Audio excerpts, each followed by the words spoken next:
and a very warm welcome. I am Ruchi Sharma. The recent surge in the virtual digital assets market has sipped into peripheral activity as well. NFT market witnessed a jump in prices, but there are growing concerns over its continuation.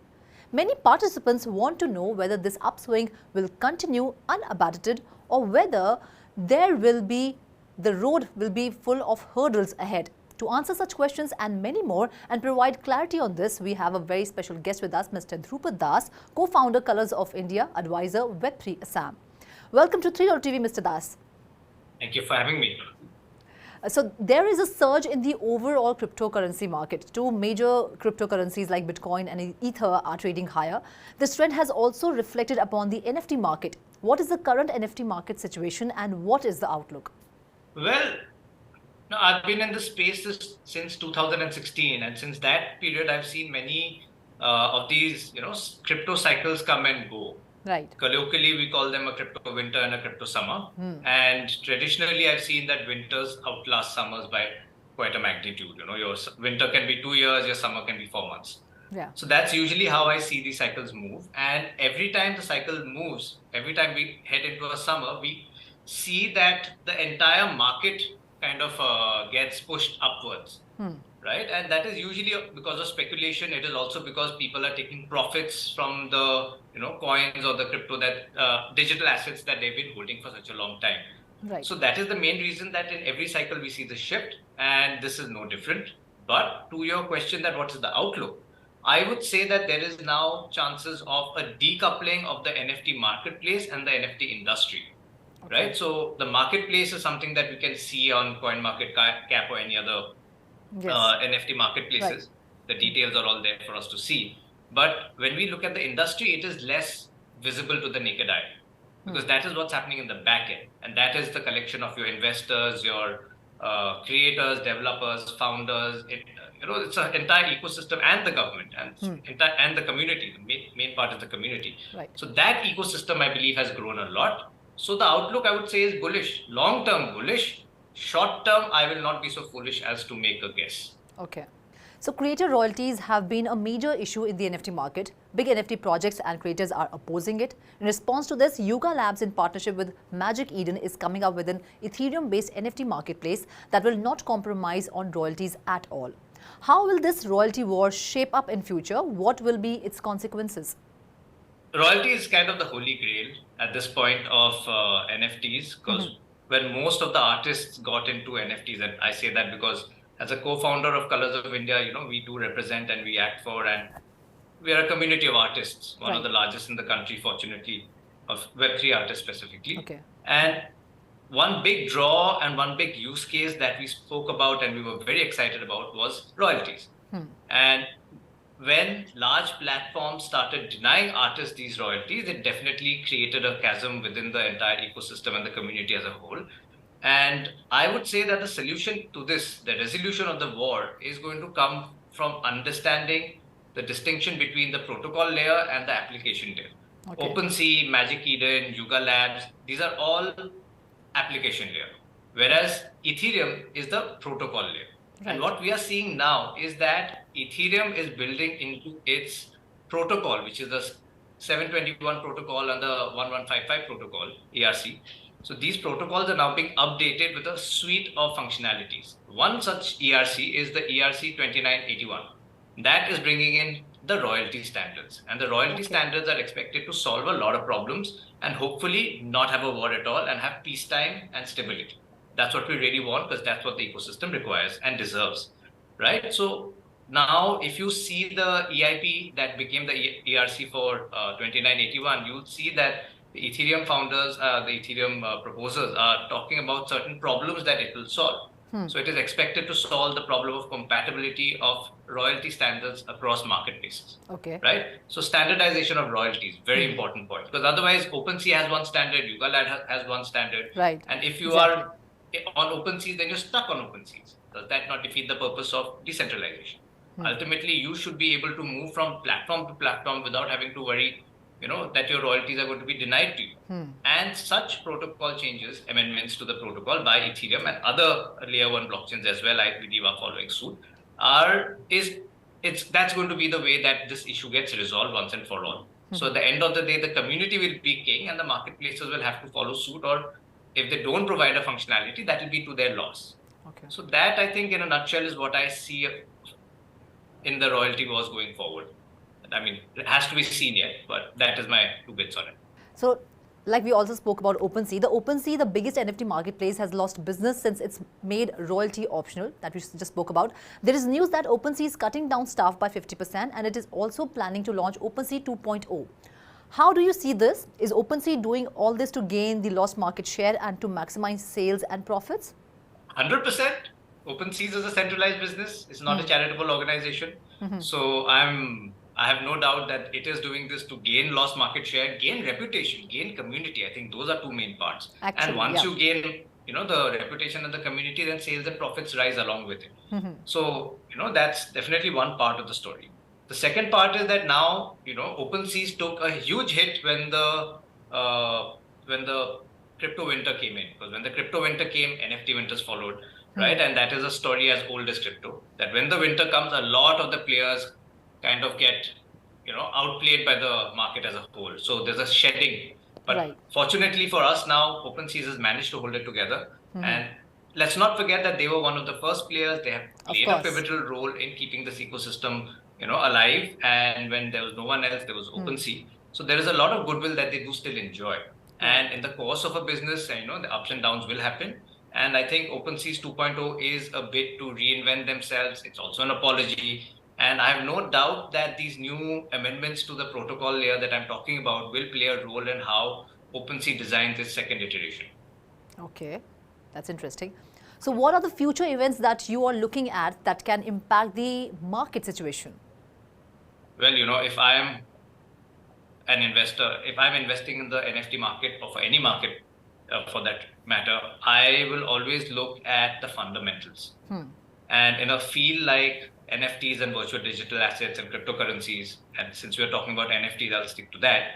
The fundamentals can be put in 2 buckets. One is what is happening on the regulatory side, because regulations play a huge part in how the market moves. Exactly. One tax here and one, amendment there can completely destroy or make a market.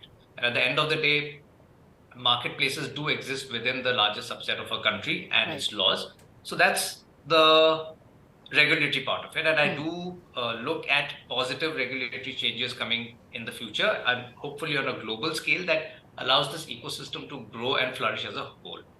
The second bucket, the second fundamental that I look at is innovation. Innovation is the key, right? Because innovation unlocks the users, it unlocks the community, and most importantly, it unlocks the use cases. So, and I am bullish on the innovation as I've been talking about it, that the NFTs are now, making a protocol shift from being static to being dynamic. So that is a shift that I see at a much more base and at a protocol layer, and that is an event that I'm looking forward to. And these shifts have now been announced, but they still have to be brought on chain. The nodes have to accept it. So that bit is still there, but it's, I think, now a matter of time. And once it comes on board, I will expect a lot of builders to come on and start innovating. So then I will try to observe how the fresh set of innovations gets married to the fresh set of regulations that will come. And from there, I see certain use cases emerging. And just to kind of tie it up, the main use cases that I see right now, top of mind for me, and this is by no means an exhaustive list, but these are the ones that I am personally involved with or I have some experience with. I see gaming. NFT gaming is a huge thing. I think it's only going to get bigger and bigger. Number 2, I think community building, what I call blockchain-enabled communities, BECs. This is, I think, a huge part of the new NFT game. And I suppose that I believe that NFTs will slowly become a back-end technology, not a front-end technology.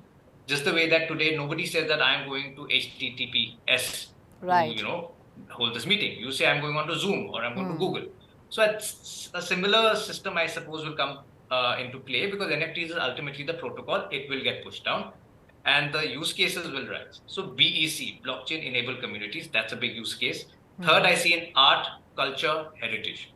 And the largest, I believe, is a little counterintuitive, but it is real-world assets. So when NFTs start entering the real-world asset market, then I think you will see a lot of impact on the market situation, because today the real world assets are not really at play today. But once it comes and once it starts interacting with digital assets, then you will have an amalgamation of use cases. You will have what I can call as it's a Cambrian explosion of use cases, I believe, will take place. And that's the event I'm really looking forward. Of course. And yeah, and just to conclude, just one thing I wanted to kind of put out there, that there are certain things that we should look out for in the development space, right, in the innovation space, because at the protocol level, I'm just going to rattle these off. You are going to have something called account abstraction. As I spoke of, as I mentioned earlier, the royalty standards. Right. You're going to have context-dependent NFTs. You're going to have an NFT protocol, NFT trading amendments, or protocol NFT trading protocols will come into play. Then shareable NFTs, which will be a big factor in controlling deep fakes and fake information and IP regulation. Then you are going to see nestled NFTs, parent-child NFTs. So there's an entire suite of NFTs that are really coming into play here. So I think that's really what we need to watch out for. And as these events unfold, I think the marketplace will react appropriately. Okay, so the future looks bright, but during the NFT market meltdown, a lot of NFT platforms announced shutdown. GameStop will shut down this month. Last year, we saw WazirX, Tessera, Form Function closing down. With the NFT market showing signs of recovery now, can we expect a surge in NFT startups? 100%. I think when I spoke of tech, the tech cycles, how it works, at least this is my observation of it, and there is a lady called Carlota Perez also who has written the book on it. Okay. But how it actually works is that you have these speculative booms. Right? In these speculative booms, the funding takes place. Every person who has an idea manages to get the idea funded. And by the time the funding rounds are complete, the boom usually is over and we go into winter. So winter is where all the building takes place. So, and that's also where the regulators kind of get alerted by the boom. And then during the winter, they have the time and the space to actually regulate and come up with concepts and, explore all the options available to them. So, since now we are coming out of a winter, I would expect that all the NFT startups from the last cycle will now be ready for market at this point. So that's what will drive the new surge. And I believe that is what is driving the new surge, right? So, and once this new surge happens, I expect a new set of NFT platforms and NFT creators and NFT startups to get funded, to start coming into the market, to have new ideas, because with every innovation that takes place to the NFT protocol layer, which I spoke of earlier. So I would imagine that new sets of use cases get unlocked, and then new startups to deal with those use cases and innovate on these use cases will also emerge. So it's a virtuous cycle. So I think it's a virtuous cycle. And how I can characterize this in one line is that the industry is what is leading the market. So during the summer, it's the market that has got the highlight. But during the winter, it is the industry that's the highlight. And industry works in the background. It works quietly, but it's what's setting the base for higher and higher highs for the market to reach. Not saying, and that's a speculative statement, and I should caution everyone that don't speculate in the markets in that manner. But these are the fundamentals at play, that the industry is stronger and the community is stronger than it was maybe 3 years back. Of course, of course. So what are actually the challenges in NFT adoption in coming years and how to combat them? Challenges are aplenty. I think the fact that the NFT dream in some sense has not been met is testament to the fact that there are many challenges. And the way forward is obviously recognizing these challenges and then kind of dealing with them. So, thank you for that question. So first is onboarding processes. Right? It is very difficult to get my grandmother and my mother to open a wallet, save the passkey, and just, have that entire take all those steps required to interact with the Web3 ecosystem. So the onboarding process is the biggest challenge. And the answer to that I've already mentioned is actually account abstraction, where an individual will now not need to hold an NFT. The individual will just own a smart contract. And the smart contract will take the headache of owning the NFTs or the crypto or whatever beneath it, right? And then it'll be as simple as a username, password that we're so used to today, like on a Google or a Facebook, like any Web2 platform. So you'll have the functionality or the ease of access of a Web2 platform, but all the magic of a Web3 platform.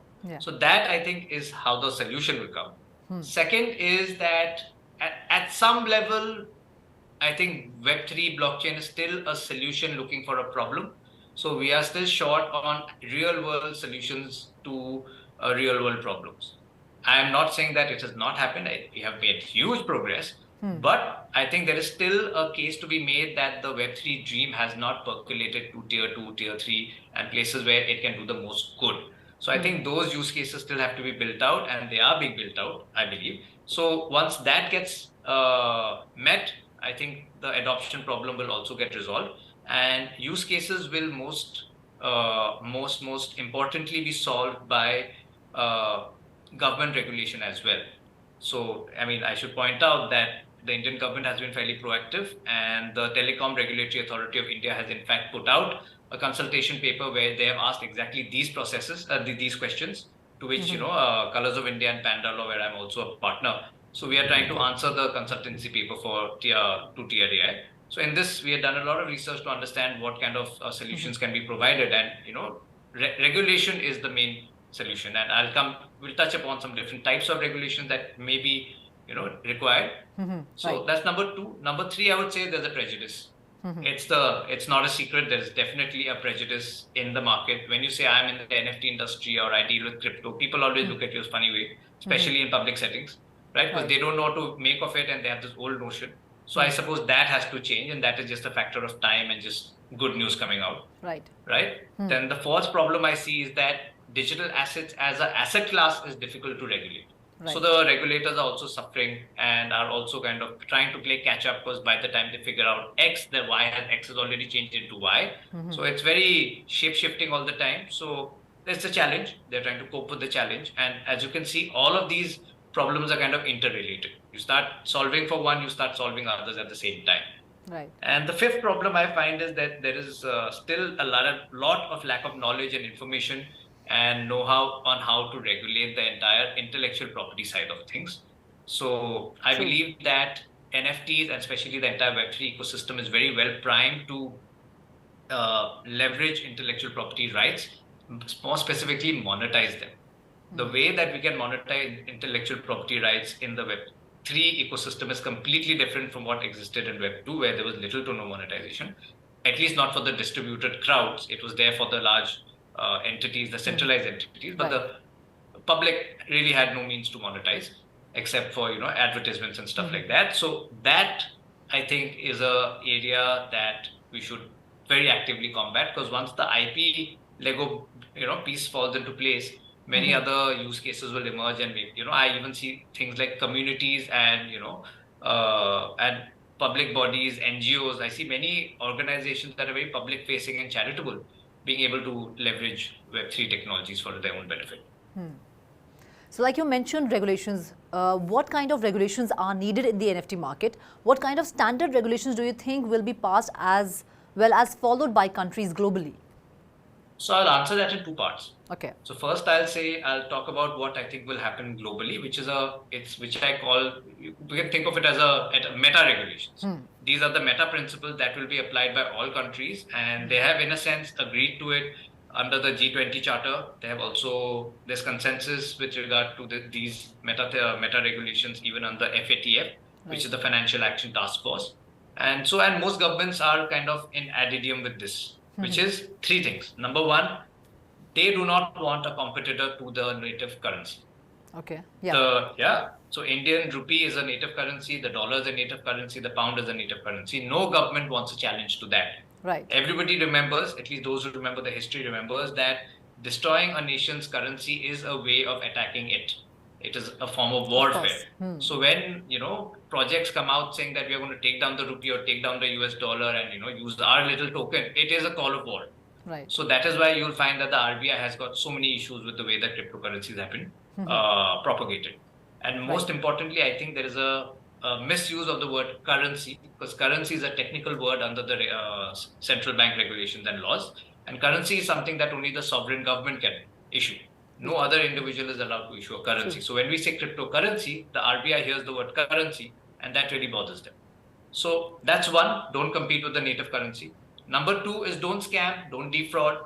Consumer protection is key, right? Every government, including India, is constitutionally required to ensure that its public interest is maintained and that people are not being swindled or robbed or falling victim to crimes. And that is agnostic of the technology that is used to perpetuate those crimes. Right? So in that sense, crypto is just the latest kid on the block. When there was internet, people used the internet. When there was Web 2, they used Web 2. Now it's Web 3 stuff.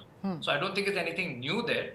But the government definitely has intention to make sure that people are not creating schemes and coming up with projects that unduly impact the uninformed or the poor or anybody that can suffer. Right. Or may not have the knowledge to deal with this, right? Because there's so much and this is why even the advertising rules have been changed, right? To ensure that products like cryptocurrencies and digital assets are not advertised unduly. Right. There has to be certain self-regulation from the industry itself on how it advertises. And the third thing is financial crimes, money laundering, terror financing, sanction evasion, right? These are crimes, tax evasion. So these are crimes that are, again, nothing to do with crypto, but crypto helps the commission of these crimes to a great degree. And when you start talking about, trying to break a currency or evade a currency like the rupee, then these things come into play. Right. And that is why you will find that the Money Laundering Act has been amended by the Indian government to bring in virtual digital assets as a specific. They've specifically included virtual digital assets, right. And it is for this reason. So, and I would say that these three risks, frauds, financial crimes, and competition to the native currency, are the biggest risks that that the industry faces, and these are the regulations that we should see coming. This is going to be the negative list. Right. All governments agree that these three things should not be done, right? So now we can come to what should be done. And this is where I think the government policies will diverge. Every government, every country will try to bring in a separate set of regulations to enable. So those are the disabling, these are the enabling provisions. Right. I would see something like special economic zones coming up. There is talk of something called Web3 by the Sea, as planned by the Goa government along with, I think, the India Blockchain Alliance. So that's a very interesting plan. It still has to take shape and we have to see it happen on the ground. But if that is really something that is on the cards, then I think it's going to be very interesting to watch that space. But if not that, you have the gift cities, you have other SEZs. So that is definitely going to be a area of interface where projects can set up, and the government may encourage all the high-risk projects to be, kind of sandboxed over there. Right. The second part, as I said, are regulatory sandboxes. These are things that can operate within universities, within different campuses. It can operate within the ministries itself, where they try to understand what are the different ins and outs of a technology. So that is also a very positive way. It helps industry lead the way, but at the same time, it lets regulators understand the risks all at the same time. So they don't have to play catch up. Third, I would hope to see some financial incentives. Currently, the tax regime stands as such that we are financially disincentivized to actually interact with cryptocurrencies and virtual digital assets. But if we come into a regime where they are incentivized, then that should be a very positive thing. Fourth, I would say, is hardware manufacturing stack. I think a lot of hardware goes into making this entire Web3 ecosystem a whole. And if India is self-dependent and Atmanirbhar with the hardware stack, then that should be a huge plus. And that leads me to the next point, which is, we also have this digital public infrastructure that is being built out. UPI, Aadhaar, DigiYatra, DigiLocker, CoWIN, all these are part of this larger subset. You have, I think, a lot of the real estate is also now coming onto online platforms. So I believe that digital public infrastructure as a whole will also get a Web3 upgrade. So that will be a huge step forward in how regulations come about and adoption takes place. And then on the education side, I would say that you need to have micro skill development programs. Again, the infrastructure already is there, the laws are already there, regulations already there. So this is a way for people to keep upgrading their skills, and for those who want to switch to Web3 businesses or Web3 and skill up for Web3, they should have that opportunity. And this is not just for Web3, I would say this is for all emerging technologies, micro skill development programs. So I think that's one thing to be looked at, and state governments can play a role in that. And my last point would be a study of mental and physical health impacts. Right. That's key, right? Because these things do have an impact that is taking place, which can be negative, and we have to really be careful of the complete impact, because I can breathlessly keep talking about how positive it is, but this is the negative that is personal, may not be in the public front. There's not enough studies about it. So this is something that has to be, also studied and calibrated carefully. Sure. Thank you so much for giving us your valuable time and having this conversation with us. Thank you so much. You're welcome. That's all in the special segment for now. This is me, Ruchi Sharma, signing off. Do like, share and subscribe to 3.0 TV, and for more information and stories, log on to our website www.3versetv.io or scan the QR code.